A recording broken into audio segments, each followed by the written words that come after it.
Welcome to the next Bible study on Genesis. I've moved back inside today. The wind is blowing and the garden is getting flattened yet again. All those tomatoes I tried staking up last week, I think I'm going to have to restake them this week. But that seems to be the way it goes. I like to think this weather is unusual, but then I remind myself that I've camped at Blaythwaite for many years, and so maybe it wasn't quite so unusual after all. So anyway, today we're going to continue with a Bible study on Genesis. I want to pick up on Genesis 16, and my title, if I can find a title, is something along the lines, this wasn't the plan, but God's still in it. So we got the story of Abraham, or Abram as he was known, and he'd received a promise, if you remember. The promise was that through his offspring, basically the land would be taken, that there would be this incredible inheritance and incredible promises of God. And Abraham's response at the time was that, well, actually, is this going to happen through, I haven't got any children, I'm not going to have any children, so this is going to happen through my servant, and he's the one that's going to inherit my estate, so that doesn't quite add up.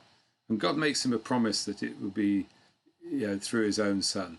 And then you get this period of time, and we pick it up in Genesis 16, where it's basically 10 years later, and Sarah still hadn't had any children. But she had this Egyptian slave named Hagar. So she said to Abraham, he says, well, I haven't had any children.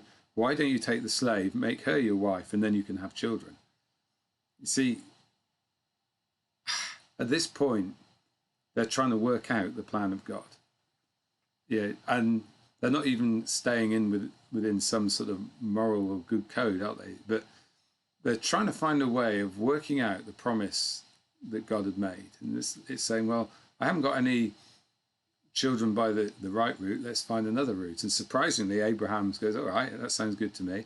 And the result was that Hagar, she conceived, and she later bore a child. And I want to just briefly look here, because what Abraham's doing, or Abraham and Sarah, they're trying to find a natural way to fulfill the promise of God. They're pushing beyond where they should push. But here is the first part that is so incredible about this story, is that, so though it's the wrong route, and what happens is Sarah bullies her servant, the slave girl. Slave girl runs away and hides, and you find out later on in about verse 9, a bit earlier actually, verse 7, says, the angel of the Lord found Hagar near the spring in the desert. It was a spring beside the road of Shur. And I just love the imagery here, that she's by a spring. She's in a desert, but she's by a spring. She's run away and appears to have no hope. That what looked like a situation that's full of hope has ended up in, looking like a total disaster. But God, through his angel, comes to find her, comes to seek her out. And it's the start of a rescue mission that contains promises for the child. So I think I want us to get hold of here is sometimes God makes promises, and in our best efforts to work things out and to work things through, we come up with a plan. Now, I think it's a good thing to come up with a plan, but you need to make sure your plan brings you peace before God. And sometimes people do things that internally they feel they've made a mistake, ruined their life. It could be anything, taken the wrong job, married the wrong person. All sorts of different issues can come up in people's hearts. But do you know, there is absolutely no point where God gives up on you. He pursues you. And this is what I find absolutely incredible. You see, God, Sarah and Abraham come up with a plan which isn't God's plan.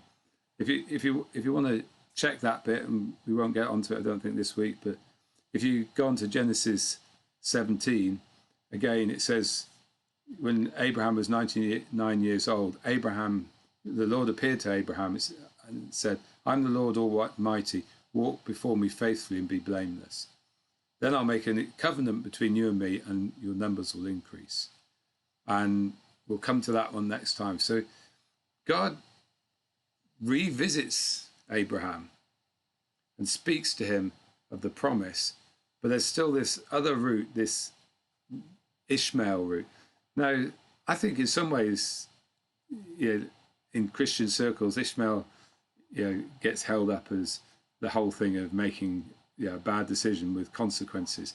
And you cannot get away from consequences. But I want to encourage us that even when we've made a mistake, made the wrong decision, blown it in a big way, a small way, God seeks us out because his prime thing with us is to have a relationship with us. So as human beings, can be very quick, can't we, to discard people because we think, oh, they've made a big mistake, they've blown it. But how about if we're the people that pursue those that have blown it?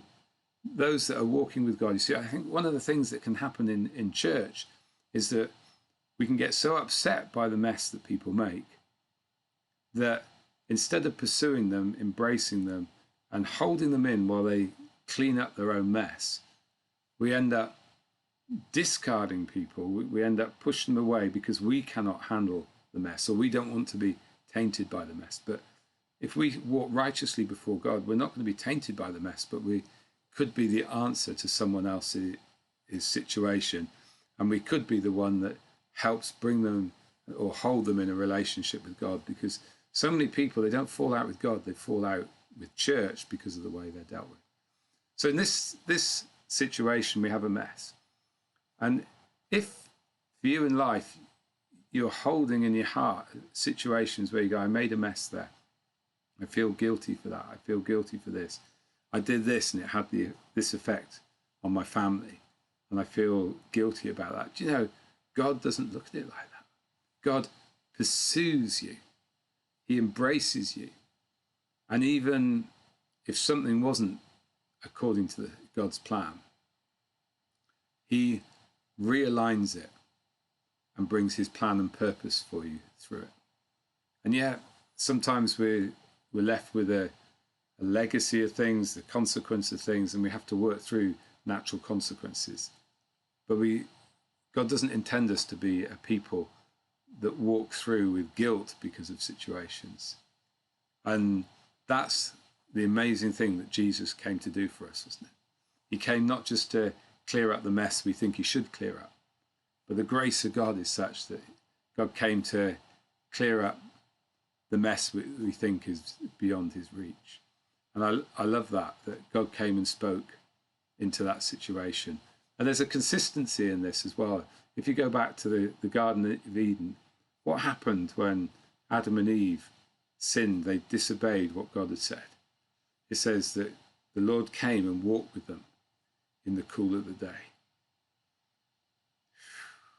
That's amazing, isn't it? Now we take the passage in Romans 7, where Paul, he basically says, should I sin more so that grace abounds, grace increases? He goes, absolutely not. When we recognize the grace that's poured out to us, the grace that will cover mistakes, the grace that even covers deliberate mistakes, when we realize that, it should cause us to run towards him and to be more determined not to multiply those mistakes in our lives.